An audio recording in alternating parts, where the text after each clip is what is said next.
आदर गया, नैनन गया स्नेह, यह तीनों तब ही गए जब ही कहा कुछ दे। भिखारी पाकिस्तान, कंगला पाकिस्तान मांग मांग कर पूरी दुनिया में अपनी साख तो गवा ही चुका है, पर अब श्रीलंका इतनी बड़ी बेइज्जती करेगा ये उम्मीद न थी। इमरान खान प्रधानमंत्री मोदी की बराबरी करने गए थे, लेकिन श्रीलंका ने इमरान खान को बुरी तरीके से अपमानित कर दिया है। तो वहीं दूसरी तरफ क्या दक्षिण अफ्रीका ने सचमुच भारत के वैक्सीन को लौटा दिया है? क्या है यह मामला जो आग की तरह फैल रहा है? आइए जानते हैं इन खबरों को विस्तार से। कौवा चला हंस की चाल, अपनी ही चाल भूल गया। आपको याद होगा प्रधानमंत्री मोदी जैसे ही सत्ता पर आए थे, उन्होंने विदेशों का भ्रमण करना शुरू कर दिया था। हालांकि अपने देश के कुछ बुद्धिजीवियों ने इसे यह कहकर बरगलाना शुरू कर दिया था कि प्रधानमंत्री मोदी छुट्टियां मनाने जा रहे हैं। हालांकि प्रधानमंत्री मोदी के विरोधियों को तब समझ में आया जब भारत को विदेशों से समर्थन मिलना शुरू हो गया और भारत की विदेश नीति सर्वोच्च होती चली गई। तो अब आपको कोई भी ऐसा बोलता हुआ नहीं दिखेगा कि प्रधानमंत्री मोदी भ्रमण के लिए जाते हैं। उल्टा तो कई देशों के लिए ये सीख और मिसाल बन गई।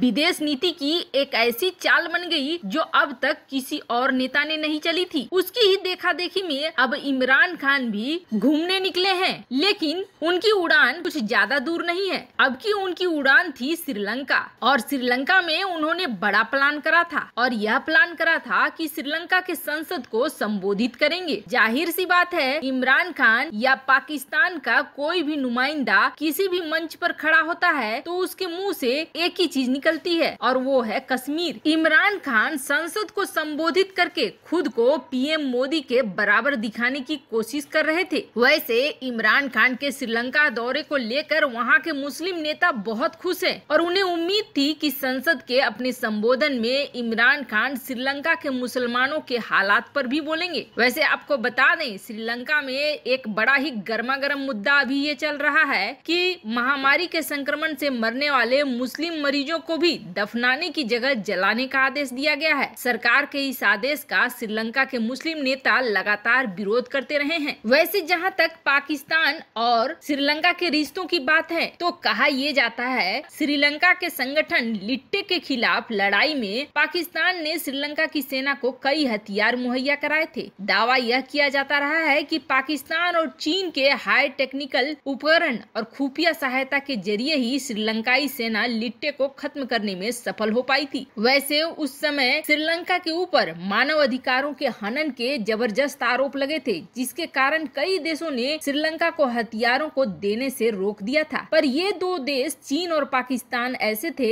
जिन्होंने हथियार मुहैया कराए थे। पर भारत को घेरने की नीयत से श्रीलंका को साधने में जुटे पाकिस्तान के प्रधानमंत्री इमरान खान को बड़ा झटका लगा है। इमरान खान के श्रीलंका के संसद को संबोधित करने के कार्यक्रम को कोलंबो ने यानी कि श्रीलंका ने सीधे रद्द कर दिया है। श्रीलंकाई मीडिया रिपोर्ट्स के मुताबिक भारत के साथ संबंध खराब न हो, इस डर से श्रीलंका ने इमरान खान के मंसूबों पर बाल्टी भर के पानी फेर दिया है। इससे पहले पीएम मोदी ने 13 मार्च 2015 को श्रीलंका की संसद को संबोधित किया था। न्यूज इन डॉट एशिया के रिपोर्ट के मुताबिक पाकिस्तानी पीएम इमरान खान भी पीएम मोदी के नक्शे कदम पर चलना चाहते थे, लेकिन श्रीलंका ने कोरोना का बहाना देकर इमरान खान के अरमानों को मिट्टी में मिला दिया। इससे पहले इमरान खान अपने श्रीलंका दौरे के दौरान 24 फरवरी को वहां के संसद को संबोधित करना चाहते थे। श्रीलंका ने ये बहाना मारा कि कोलंबो में महामारी के फैलने की वजह से वे संसद में इमरान खान के संबोधन के दौरान सभी सांसदों को नहीं ला पाएंगे, इसलिए इस कार्यक्रम को ही छोड़ दें। उधर विश्वसनीय सूत्र ये बता रहे हैं कि सरकार के एक धड़े में पाकिस्तानी पीएम के संसद में संबोधन को लेकर आपत्ति थी। उन्हें डर था कि इससे भारत के साथ उसके रिश्ते खराब हो सकते हैं। यह भी दावा किया गया कि इमरान खान संसद में संबोधन के दौरान कश्मीर का मुद्दा उठा सकते थे। श्रीलंका ने अब तक कश्मीर मामले में दूरी बनाकर रखी हुई है। अगर इमरान खान कश्मीर मुद्दे को उठाते तो श्रीलंका के लिए यह मुश्किल पैदा करने वाला हालात हो जाता। यही नहीं, इमरान खान संसद को संबोधित करके खुद को पीएम मोदी के बराबर दिखाने की कोशिश करते। इन खतरों को देखते हुए श्रीलंका ने सीधे इस कार्यक्रम को ही रद्द कर दिया। वैसे भी कोलंबो पोर्ट टर्मिनल विवाद को लेकर पहले से ही श्रीलंका के साथ भारत के तनावपूर्ण संबंध चल रहे हैं। आपको बता दें, किसी विदेशी नेता को दूसरे देश की संसद को संबोधित करना सम्मान के नजरिए से देखा जाता है। इमरान इसी को भुना सुनाना चाहते थे,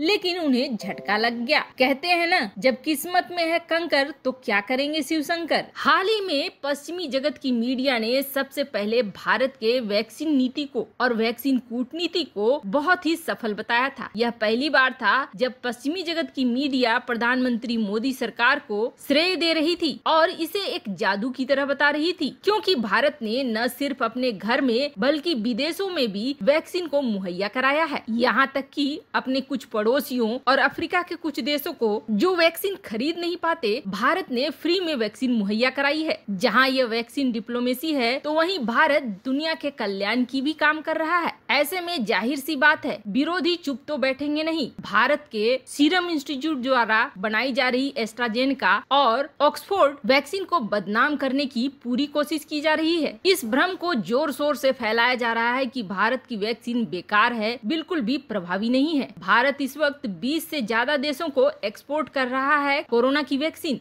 इसलिए भारत के लिए ये बेहद जरूरी है कि भारत को इस तरह के किसी भी प्रोपेगेंडा को जवाब देना चाहिए, नहीं तो यह न सिर्फ वैक्सीन कूटनीति बल्कि हमारे एक्सपोर्ट पर भी प्रभाव डालेगा। बहुत सारी प्रतिष्ठित अखबारों द हिंदू, इकोनॉमिक्स टाइम्स वगैरह में एक खबर आई है जिसके अनुसार साउथ अफ्रीका ने भारत के दिए 1 मिलियन वैक्सीन डोज को सीरम इंस्टीट्यूट को वापस लेने के लिए कहा है। पाकिस्तानी मीडिया ने तो इस खबर को बड़े ही जोर शोर से फैलाया है कि अपने 10 लाख वैक्सीन के डोजेज को साउथ अफ्रीका ने वापस लेने के लिए सीरम इंस्टीट्यूट को कह दिया है। इस खबर ने इस तरह से आग मचाई कि एक तो बदनामी मिलने लगी और दूसरा भारत का एक्सपोर्ट कार्यक्रम भी बाधित होने के चांसेस बढ़ने लगे। इस खबर को बल इसलिए भी मिल गया क्योंकि साउथ अफ्रीका में एक नई तरह की कोरोना की उत्पत्ति हो गई थी और कहा यह जाने लगा था कि भारत के सीरम इंस्टीट्यूट द्वारा बनाए गए वैक्सीन इस पे प्रभावी नहीं है। पर अब इस खबर को वियोन ने क्लियर करा है, जिसमें साउथ अफ्रीका ने ये कहा है कि ये खबर बिल्कुल बकवास है और झूठी है। साउथ अफ्रीका ने ऐसा कोई प्लान नहीं करा है कि इसे लौटाना है और इसकी पुष्टि किसी और ने नहीं बल्कि दक्षिण अफ्रीका के हेल्थ मिनिस्टर ने खुद करी है। दक्षिण अफ्रीका के हेल्थ मिनिस्टर ने भरी संसद में ये कहा कि जो ये खबरें निकल कर आ रही हैं ये बिल्कुल भी सही नहीं है। दक्षिण अफ्रीका भारत के वैक्सीन को न तो लौटा रहा है और न ही ऐसी कोई बात है कि यह प्रभावी नहीं है। यह बिल्कुल प्रभावी है और हम इसे अफ्रीका यूनियन को दे रहे हैं जो अपने सदस्य देशों में इसे बांटेंगे उपयोग के लिए। जिस तरह की खबरें फैलाई जा रही है वह एक भ्रम बनाने के लिए फैलाई जा रही है। वैसे आपको क्या लगता है, इस तरह की भ्रम फैलाने की साजिश किस देश की हो सकती है? कमेंट करके अपनी राय जरूर बताएं। जल्द मिलते हैं अगले वीडियो में नई खबर के साथ।